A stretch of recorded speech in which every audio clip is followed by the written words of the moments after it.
Welcome to Legacy Builders, Strategies for Building Successful Family Enterprises.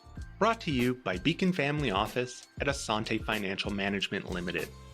I'm your host, Corey Gagnon, Senior Wealth Advisor, and on this show, we explore global ideas, concepts, and models that help family enterprises better navigate the complexities of family wealth. Today, we welcome Matt Fullbrook, founder, author, an agitator of ground-up governance, an academic director of the Rotman ICD Board Dynamics program. With 23 years of experience spanning more than 300 boardrooms, Matt has established himself as one of the most influential voices in governance innovation. His unique blend of academic leadership and practical insights through his 1 Minute Governance podcast has made him a sought-after advisor. As an executive in residence at the Rotman School of Management, University of Toronto, Matt focuses on bridging the gap between governance theory and boardroom reality, particularly through his extensive work developing practical solutions for modern board challenges. My goal is to be the most curious person in today's conversation with Matt Fullbrook, where we explore his incredible work at the intersection of board dynamics, governance innovation, and decision-making effectiveness. Throughout our discussion, we'll dive into how skilled leadership and authentic communication can reshape both boardroom culture and organizational success. Together, we'll explore how boards navigate the unique challenges of corporate governance while offering fresh perspectives on building resilient decision-making processes. Now, let's dive in.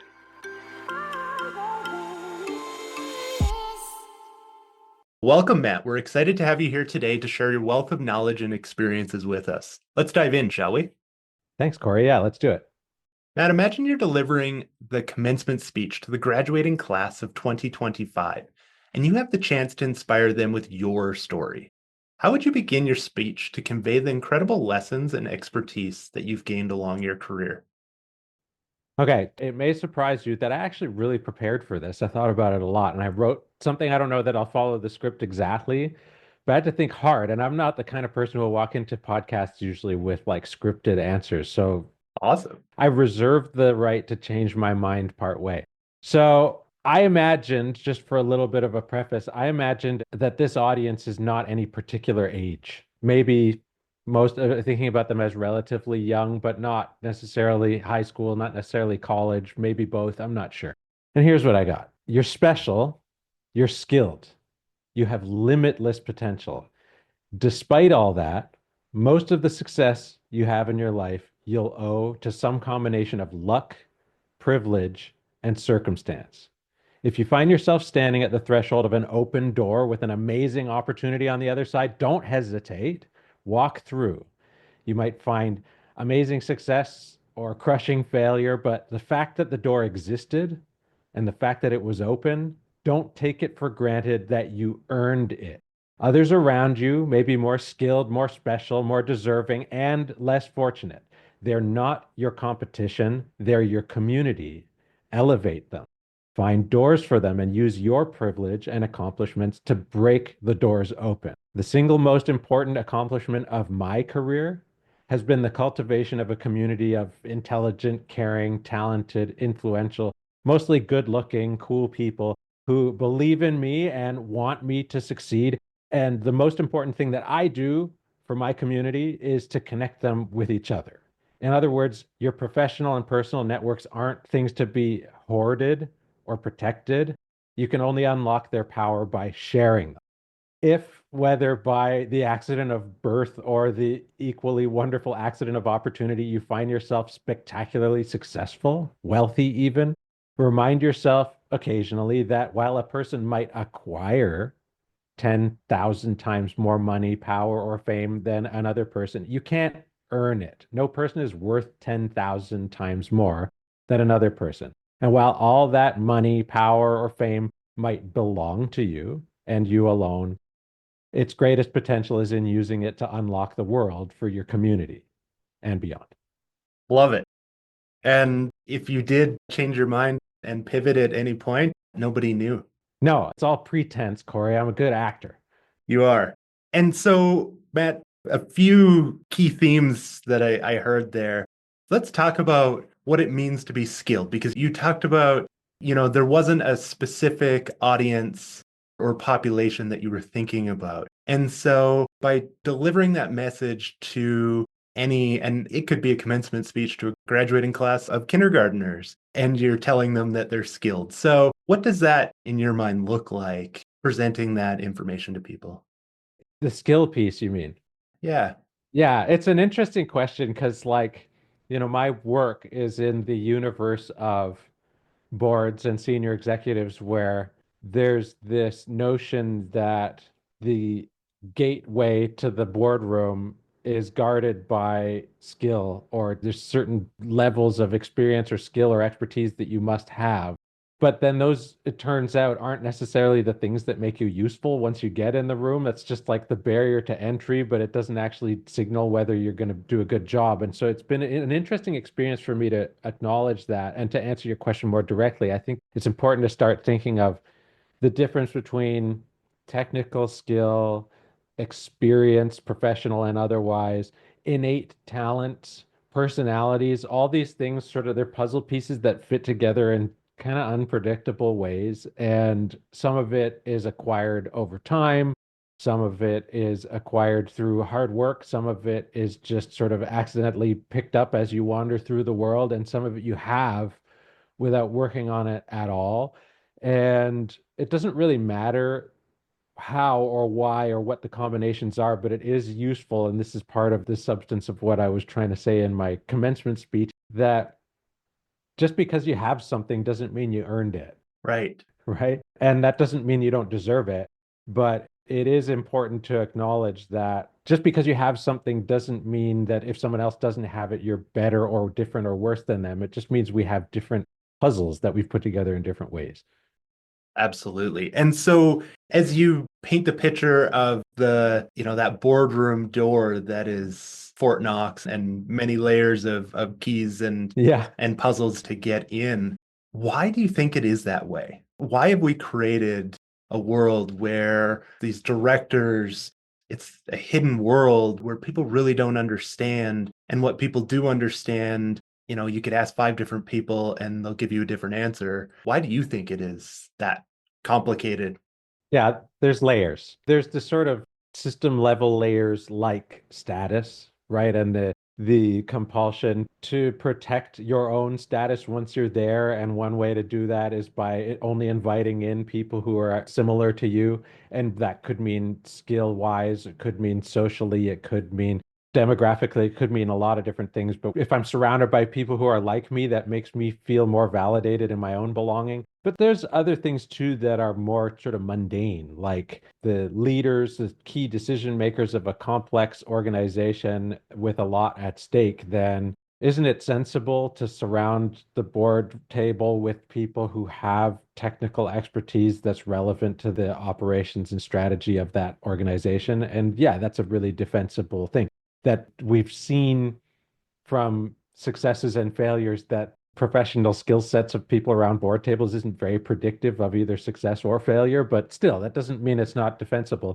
There's another piece, though, and this is even more mundane, which is it's regulated in some places, Right. right? Where, especially in financial services, they say, hey, your board must have these measurable aptitudes around the table. And those measurable aptitudes are generally only acquired through advanced education and really difficult career paths or unique career paths. And so there's a lot of different things here. I'm trying to avoid talking about whether any of it's good or bad because I don't have a strong opinion. Right. But the layers are there to why this has become such a gatekeepy kind of place. And Matt, that goes back to your comment about luck, privilege, circumstance. In some of these people have had career paths and they end up at this place. And I think of it, what comes to mind as we've been talking is, for the listeners and Matt, I don't know if you've watched Ted Lasso, Yeah. but, in the last season or third season, I guess, we don't know if it was the last, but, the owners of the football clubs are around the table and the only female in the room envisions everybody as themselves as children. And, I think of it as circumstance and all these individuals who are, owners of these multi-billion dollar franchises, and they've got there, some of it by luck, a lot of it by privilege. It's family money that has allowed them to acquire and steward these teams. But circumstance, sometimes they just fall into it. And so as people are thinking about circumstance, and maybe our listeners are thinking about, what it means, maybe I am on a board, or maybe I'm looking at building a board. Yeah. How do they say this means success or this doesn't? Yeah, it's interesting. I don't know that I have a great answer to the question, but I think there's a couple things worth exploring. One is there's way more people who want to be on boards than there are seats in boardrooms, Right. right? And you could even imagine a world where all of those people who want to be on boards are equally deserving, which means that anybody who's not there is just as deserving as everybody who is there. It's not necessarily based on what you've earned or what you bring to the table. It's just luck or it's just opportunity, right? Oh, you knew the people who were doing the recruiting. First of all, if we hope to be on a board, we can't judge success based on whether we got in the door or not, because there's fewer opportunities than there are people. And I think it's worth assuming that most of the people who want to be there could probably do a pretty good job. There is another piece to this, though, which is if we take a step back and think about a group of human beings making decisions as a board or otherwise, and ask the difference between someone who's at that table doing an awesome job and someone who's not necessarily someone who's destroying value, but someone who's just not doing an awesome job. We don't talk about or we would usually not lean towards their professions, right? Because we might say, and we might be able to make a really compelling argument that we want a lawyer on our board. Great, that makes sense. Does being a lawyer make you a great director? No, of course not. And nobody actually thinks that. And so we've got to say, okay, well, what are the things in addition to being a lawyer that we hope this person will bring to the room? And maybe soft skills is too abstract a term, but they're things like we want somebody who is a careful listener and able to synthesize multiple perspectives. We want somebody who is interested in how to engage the people around the table in conversations. We want people who have the courage to disagree with what might be popular opinions or to change their minds when presented with new information or whatever, right? And so no matter what status or expertise or skill or experience you bring in the room, it's usually not enough to be great. And it's those other sort of more subtle personality, style, vibe things that are the difference between someone who might be great and not. And I'm not directly answering your question, but I think there's something in there that ties it together. Yeah. And to me, I like that I was really going for what is the success once you're there, not the success of getting there. As you say, there's so many people who could be great at it. And so some of those skills, those softer skills, as you say, and if we look at that and we put people together who can ask really good questions, who can understand different perspectives, what does it look like when they're all operating together? Because you've got this one unique or complex combination of great skills. But when you add that all together and you've got a group of people, what makes them actually work well together now? Yeah, there's a lot of answers. I'll talk about some of them and just to give some ideas. So if you think about, and I'll use the board as like a construct, but you could substitute in any group of people making any kind of decisions, frankly. The thing about boards that's interesting is that the stakes can be really high. There's a real scarcity of time. There's a real information asymmetry that makes the situation kind of gnarly, which is fun. So let's just imagine that there's a chunk of our time together as a board where the board just needs to know stuff. We need to acquire information. Then what success looks like is making sure that the information is carefully designed so that it's most likely that the most people in the room will hear it, consume it, understand it, be able to synthesize it into decision making.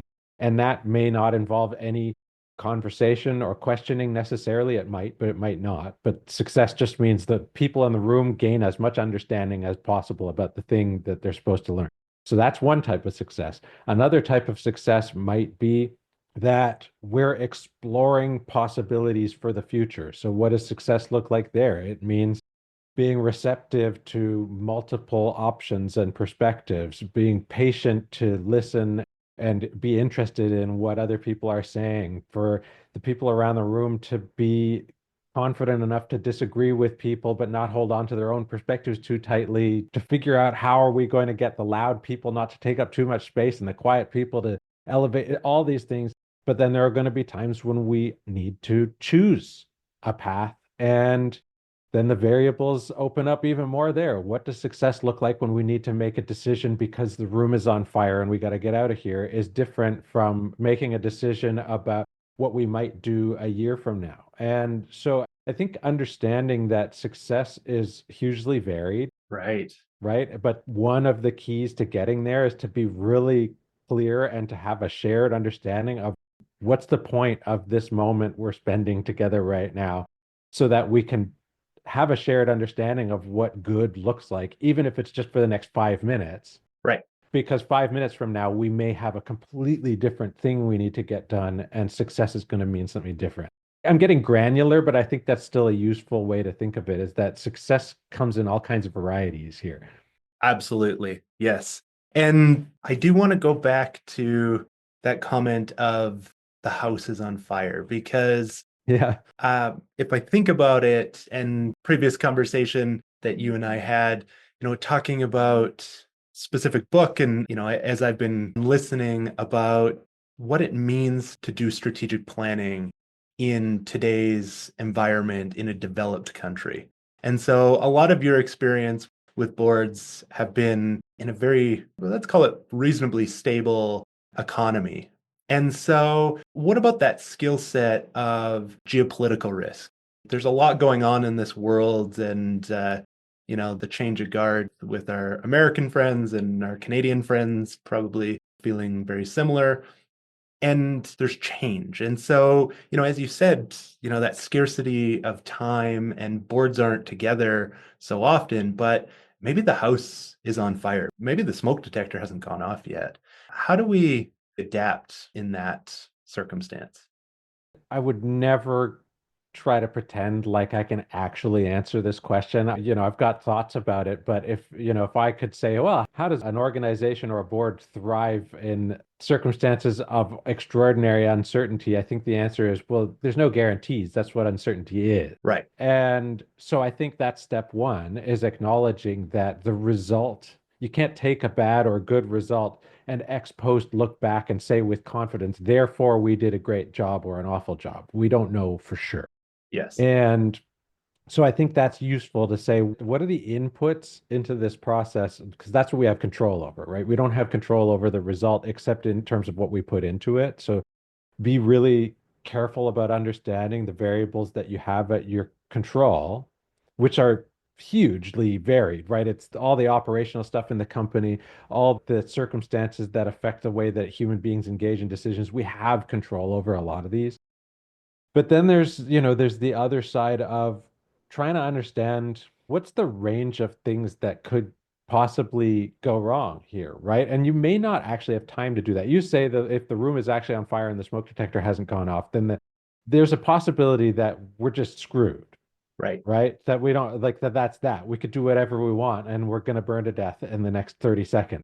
Yes. But maybe if we take it slightly less extreme and say, well, the fire alarm is going off, what we would do under normal circumstances is we would take into consideration as many different paths as possible, assess them carefully, make sure we've got the problem defined well, gather data, assess the data, have conversations, and then start adjudicating the options in front of us.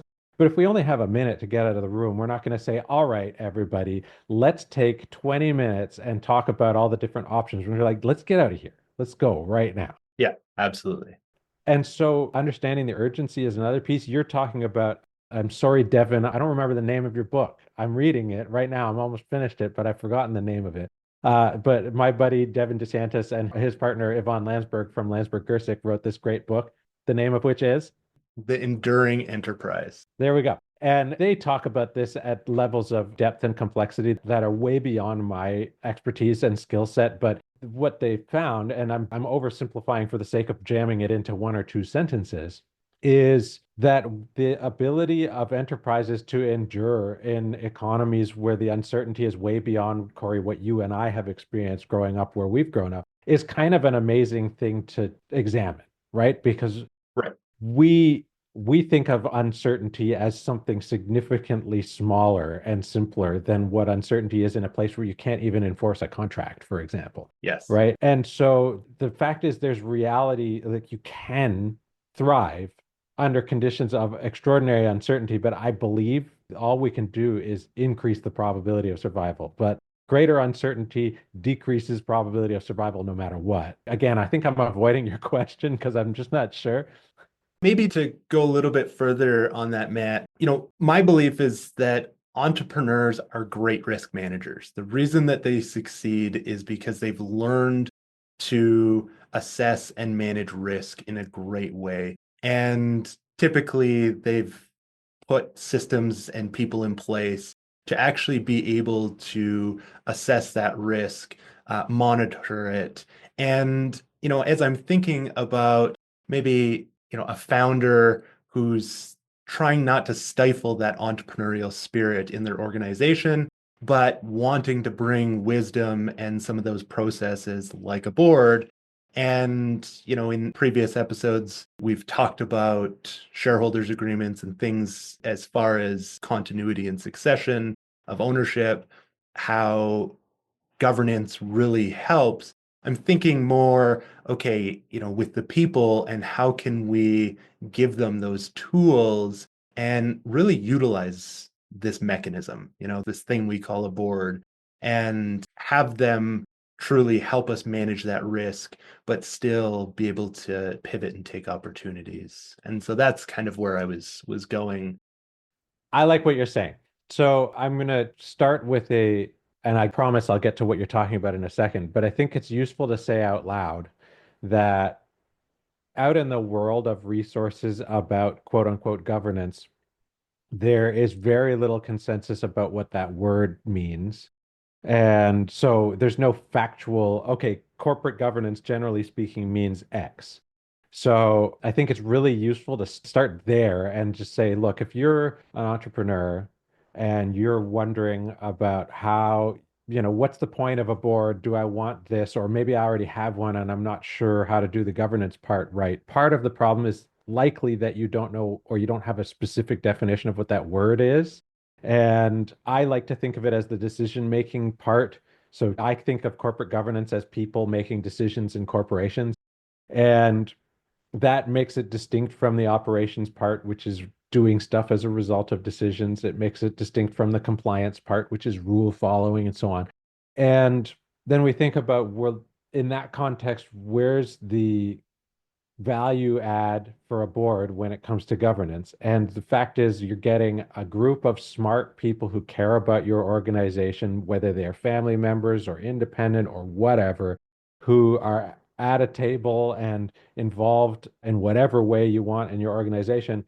And the governance part of their job is decision making. And then we've got this bigger question of, okay, since decisions are all made under conditions of uncertainty, what are the inputs into decision making that we can manipulate to increase the probability that we're going to make a good decision? And the answer is everything, right? Information, skill, time, physical space, mood, food, caffeine, everything, right? And making it sound trivial, but the fact is, if we've got big decisions we hope to make in the future of our organization, then the question about a board is, okay, well, do I want a board or not? Is a big question that I hear from entrepreneurs.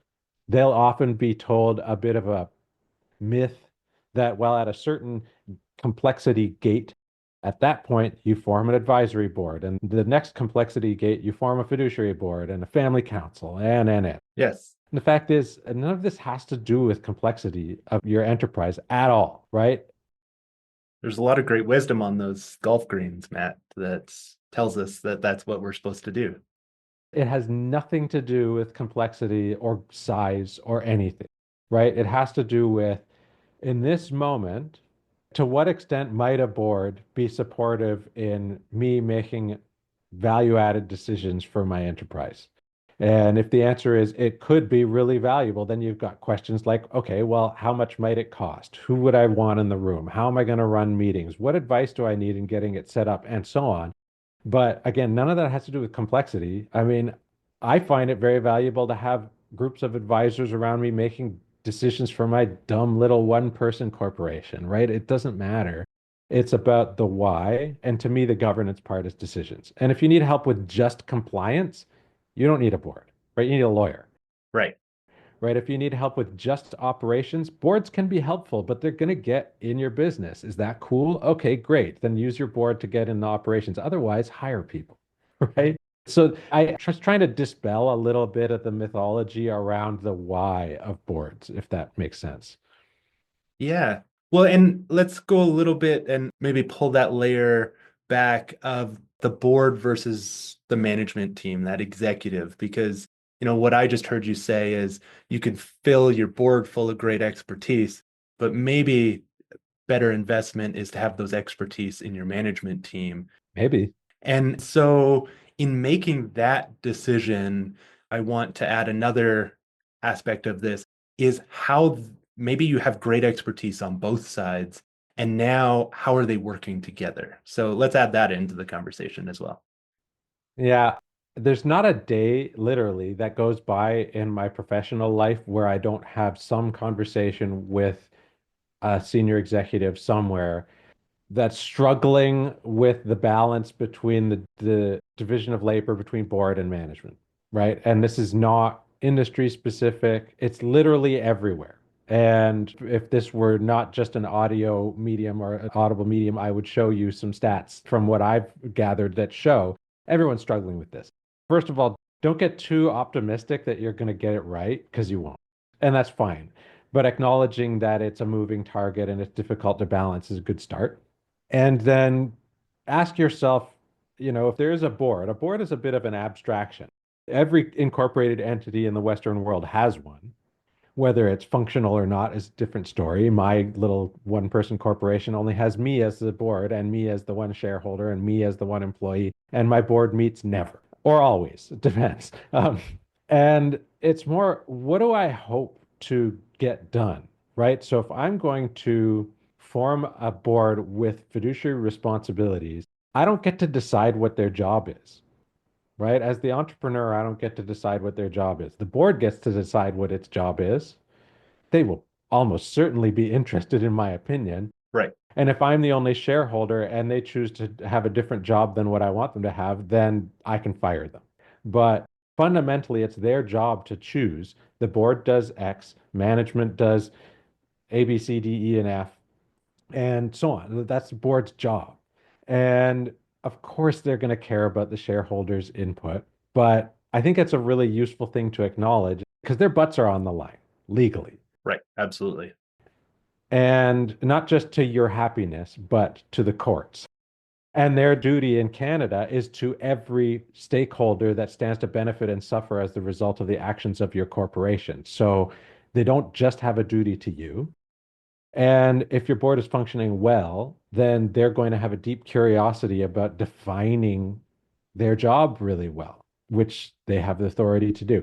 So again, I'm avoiding the question a little bit because the reason why it's so abstract is that I think we've done a poor job at equipping boards to realize that big part of their role is to define their own role. Yes. And then second, to say, okay, well, within this massive range of options where the board does absolutely nothing or the board does absolutely everything and all that happens in between, how do we make sure that both sides of the table, management of the board and shareholders, are all getting from this arrangement what they hope to get? And how do we communicate that? And how do we design information? How do we design meetings? How do we design board membership, all this stuff. So it's a big range of questions with absolutely no evidence-based answers. There's a lot of opinion. But no matter what you see, if we could talk someday about all the surveys that come out of the consulting firms, Right. the interpretations of those surveys really, we just don't know much. We don't know what good is. We don't know what awful is. Instead of looking outside and saying, what do the surveys or consultants tell us? We've got a lot of opportunity to say, what do we want to get out of this? And what designs might we deploy to try to get there? I love that. That was a lot of it depends, which is, Yeah, well, it does. yeah, And it's a weird, it depends because it's not just the usual researchers, it depends because it's science. It's that we sincerely have no evidence to support one path over another. So it's not like, okay, in this circumstance, try this, and in this other circumstance, try this. So it depends on the circumstance. It's that we just don't know. absolutely. Now, Matt, I want to go back to your comment in your commencement speech of, the people around you aren't competition, they're community, and your comment of sharing your connections in your community. Because I think that in this conversation of board members, maybe they came to the board and that their membership is because they were one of those people in the community. But I think that there's also a lot of strength in that social and relational capital that people bring to the organization. And so tell me what that looks like when somebody's really leveraging those capitals. Yeah, so there's a bit of an origin story to that comment. I worked at the Rotman School of Management for many, many years. And at the point where I had built a really big and very caring community, which was partly a function of the fact that I was inside an organization that was not really seen as competitive or threatening to anybody. So I had this great privilege of just phoning, cold calling whoever I wanted, CEOs, board chairs, whatever, and they would at least take my call. And a lot of other people don't have that privilege, right? I wasn't selling them anything. And so by the time I'd been there for a long time, I had this great community. And I built this habit by accident of just connecting people shamelessly to each other. And I kept hearing from, especially MBA students, young MBA students, they'd say, I know you're taking a big risk on me introducing me to this person. And at first I was just like, I like syntax error. I sincerely don't know what you're talking about. And they'd say, well, like that's a powerful person in your community. So you're introducing me to them and you don't know how they're going to feel about me. And I'd say, no, but like this is my friend, Right. right? And I introduce you to them and they don't like you. The worst thing that might happen to me is they'll call me and say, Matt, I didn't like that person. Hey, by the way, when are we going to get a beer? So the downside is basically nothing. And the problem with the reason I'm telling the story is these MBA students had kind of been conditioned. I don't know if it was on purpose or by accident. They've been conditioned to believe that a network is A, something to build, and B, something to guard. Right. And I believe build, sure, guard, well, that's the greatest missed opportunity. Like, what is it there for if not to use it to reinforce itself and grow itself? And so I don't know that I know how to directly answer your question because everybody who comes into your board, there's no way that you could possibly know or understand their community. In fact, I don't know or understand my community to its fullest extent. And there may be times where the communities around those people are obviously useful. Like, for instance, okay, we've got a vacancy on the board. Who knows a nuclear engineer? And yeah, you might find somebody in the room because their communities are so broad and diverse that, oh, yeah, I've got three. Great. Awesome. There might be times where you say, look, I want to raise money and I really don't want to go the venture capital route. Does anyone have any connections that they might make for me in private equity? Sure, I can introduce you to 10 people, right? Those are obvious examples, but there's going to be other times where you have no idea how and when the communities of the people around the table might be useful. And I don't hear the conversation very frequently, just sort of like, hey, does anyone know someone who A or B or C?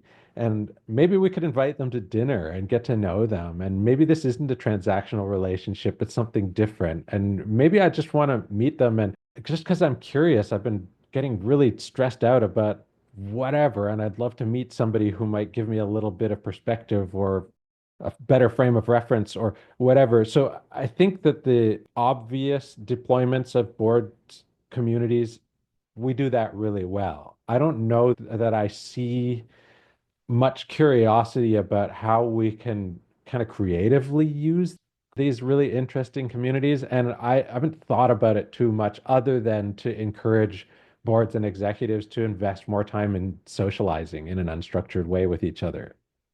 Hmm. That, well, there could be some surveys and research on it, and I'm sure we'd get the same data that is not conclusive. So hard to say. Yeah, there is some really interesting work out there, and this is slightly different, where the sort of social networks inside of organizations and the structures, the ways that different people are connected inside organizations and how that affects productivity or the distribution of power or all kinds of different things. But that's slightly different than this sort of less defined community element that I'm talking about.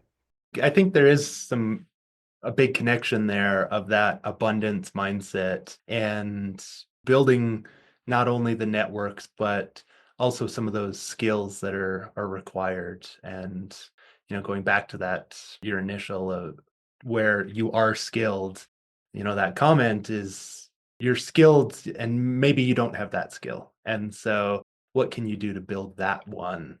Yeah, you don't need to be great at very much to be super useful, right? Right. Absolutely. Now, Matt, as we near the end of our conversation today, there are a few questions that I ask each guest before we wrap up. Are you ready for the tough ones? I'm ready. All right. So, what is one key strategy that you believe is most essential for building a successful family enterprise?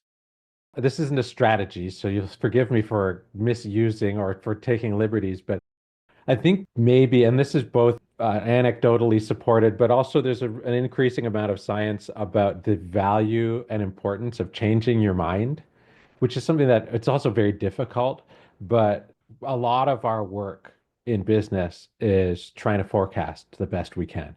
And one of the greatest predictors of accurate forecasting is changing your mind as frequently as possible or as frequently as warranted through the process.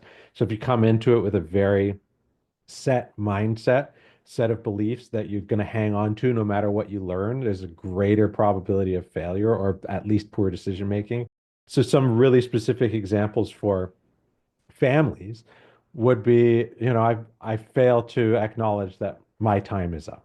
We see that a lot, right? I'm not going to change my mind on this. I fail to accept that the family legacy, however that might be defined, is obsolete, right? Both inside the family and outside. We see that a lot too, right? We're hanging on to some kind of legacy that our kids don't care about, right? But I'm going to hang on to it and force it anyway. Realizing that you don't love what you do. I see that a lot in family enterprise, and you see that across generations. And I'm going to do it anyway, no matter how much it makes me miserable. Or realizing that some new thing is better than the old thing we used to do is also something that we see a lot. Being willing when presented with new information, being receptive to changing your mind is a hugely beneficial skill set or habit to form, and something that if you and I made a catalog of all the most common family enterprise gripes, a lot of it is rooted in stubbornness. Yeah. And challenging that status quo. We talked about that as a key trait for a board member. I think that's really what you're getting to. Not just challenging, but being receptive when challenged, Yes. right? If Yes. someone's challenging me, I need to realize that it's better to be less wrong, Right. right? So if it's possible that I'm more wrong than that person, it's probably worth listening. Absolutely. And important to surround yourself with people who can challenge those beliefs as well. Right. Yeah. Now, Matt, what is the most common challenge that you see family enterprises encountering? And I know you've done a bit of work in the family enterprise space. So Yeah. when it comes to wealth transition and generational continuity. Yeah. So I promise I'm not trying to undermine your profession, Corey, because I'm not. I actually really respect and admire what you do. That said, everywhere I go in the family enterprise space, wealth is like the capital W everywhere word. And when I ask a dumb question like, what if wealth doesn't really matter? It's just sort of silent. It's a conversation that a lot of people aren't willing to have. So I think maybe the challenge that I'd like to highlight is believing that generational wealth continuity is more important than the happiness of the people in the family or the continuity of the planet or the potential impact that your wealth might have on others today instead of continuation of it over generations. And framing your identity and the identity of the family around the perpetuation of wealth, in my opinion, increases the probability that you lose sight of what actually matters, like everything else, honestly. Love it. And, going back, and if you listen to conversation with Dave Speck, who was last episode, you'll hear him talk about Jay Hughes and his definition of wealth and the origin of the word wealth coming from well-being. And I think that's really what you're talking about, Matt. It's not about transitioning money. It's about transitioning that well-being of the family. The way to do that is sort of undefined, Yes. right? And I think that it's such a common narrative in this space to create anxiety about money transfer across generations that there's not nearly as much sophistication around the rest of the conversation. Yes. And in your experience, what are the top three key qualities that successful family enterprise leaders possess? So I don't know, success may be a word that'll trip me up a bit. So I'll just say people whom I admire Yes. in family enterprise, because whether that's success or not, I probably me admiring them being the gauge of success is probably not the right metric. So one of the things that I find really common among the people I admire the most is a sense of wonder at what they've achieved rather than a sense of entitlement, right? So they reflect on what they've built and done and find it really cool and interesting and fascinating, but they don't think of it as something that they've earned. And I think that I've seen that a lot, and it's almost always inspiring to me. I think another one is well-developed interests and endeavors and stuff that has nothing to do with the business or anything to do with the money generated by the business. This might be in terms of hobbies, it might be in terms of passion or art or whatever, any number of different things, but where they've got really meaningful space carved out of their lives for something that has nothing to do with the business or the Right. wealth in the money sense. Yep.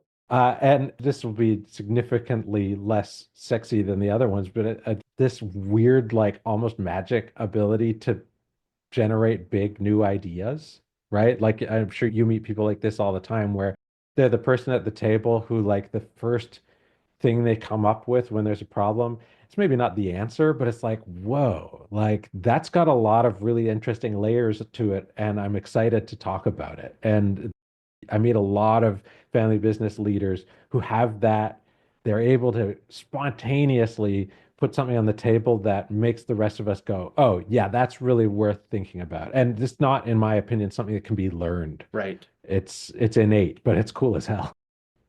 Yeah. And it might be, that they're a futurist and can think Maybe. that way, or it might be that they're just really good at brainstorming. Yeah, and it might be just to trivialize it a bit, it could be that they just think about everything all the time and it's not spontaneous. It's like, oh no, I've been thinking about this for 2 years and I Right. finally get the chance to express myself, right? Absolutely.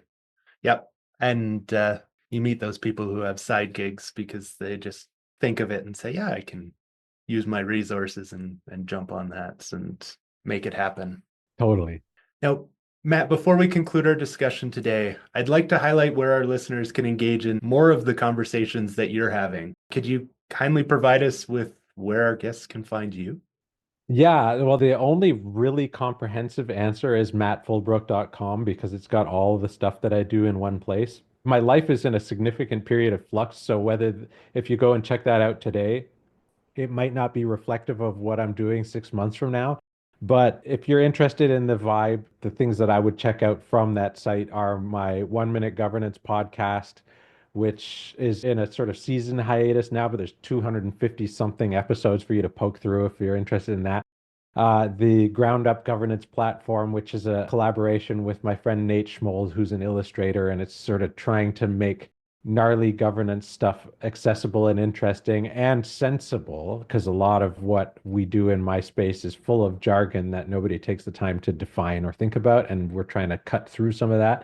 And then my music life, which is I'm very privileged. I've got a touring original band called KC Roberts and the Live Revolution with 7 studio albums. So there's a lot to poke through there too. And those are the things to highlight. Love it. And I wanted to make sure that we covered everything today. Is there anything else that you'd like to share with our audience that we didn't get a chance to touch on? I mean, the answer is probably, but I feel like I had a lot of time to express myself and you asked great questions. So rather than opening a whole can of worms, unless you want to, I'm happy to talk for as long as you want. I think I've exhausted all of the things that I needed to say. Awesome. Well, a little bit longer than your 1 minute governance podcast, but I think that, yes, we definitely brought a lot to our audience who will be able to poke through some of your ideas and some of the things that we touched on, and hopefully it spurs some of that curiosity. So with that, Matt, I want to thank you for sharing those stories and your experiences and expertise with us. Your insights have been incredibly valuable to me, and I'm grateful for that. And I know that our audience will be grateful for your contribution. So thank you. My pleasure, Corey. Thank you. As we wrap up this episode, we invite you to reflect on Matt's insights about redefining governance, embracing uncertainty, and the unique value each person brings to decision making. Whether you are part of a family enterprise, provide consulting to family businesses, or serve as a director, Matt's approach reminds us that true governance isn't about following a prescribed formula, but rather about creating intentional spaces where diverse perspectives can thrive. Throughout our discussion, we explored how effective board governance goes beyond organizational size and structure. Matt emphasized how effective decision-making requires understanding that success looks different in various contexts, from information gathering to strategic choices. We also discussed practical approaches to board dynamics, from embracing uncertainty to viewing professional networks as communities rather than competitive assets.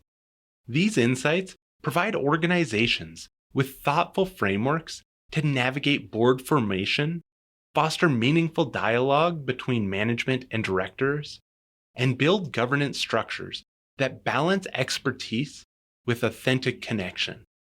For organizations and leaders looking to enhance their board effectiveness, Matt Fullbrook offers expert guidance and insight. He provides practical frameworks and strategic direction to help boards and executives create meaningful decision-making environments. We've included his contact information and links to the 1 Minute Governance podcast and more resources in our show notes to help you access Matt's extensive library of boardroom insights and begin your journey towards building more effective governance structures. Thank you for joining me, Corey Gagnon, your host of Legacy Builders Podcast. It's my personal passion to explore with you these topics related to family wealth. If you enjoyed today's episode, you can subscribe on Spotify, Apple Podcasts, or your preferred podcast platform. And don't forget to share this episode with family, friends, and colleagues who you care about. If you'd like to help support this show, you can do so by leaving a rating and review. If you have any questions about anything shared on today's episode, or have topics you'd like us to dive deeper into in future episodes, please let us know by emailing beaconfamilyoffice@asante.com. That's beaconfamilyoffice@ASSANTE.com. Legacy Builders, Strategies for Building Successful Family Enterprises is brought to you by Beacon Family Office at Asante. Are you worried about losing what you've created and seeking ways to transition your wealth across generations? Beacon Family Office at Asante supports our clients transition their wealth while maintaining relationships. If you'd like to access more content we've created, you can visit us at beaconfamilyoffice.com or for more details on our services and book an initial call. Thanks again for listening, and until next episode, stay intentional about building your legacy. This program was prepared by Corey Gagnon, who is a senior wealth advisor with Beacon Family Office at Asante Financial Management Limited. This is not an official program of Asante Financial Management, and the statements and opinions expressed during this podcast are not necessarily those of Asante Financial Management. This show is intended for general information only and may not apply to all listeners or investors. Please obtain professional financial advice or contact us at beaconfamilyoffice@asante.com or visit beaconfamilyoffice.com to discuss your particular circumstances prior to acting on the information presented.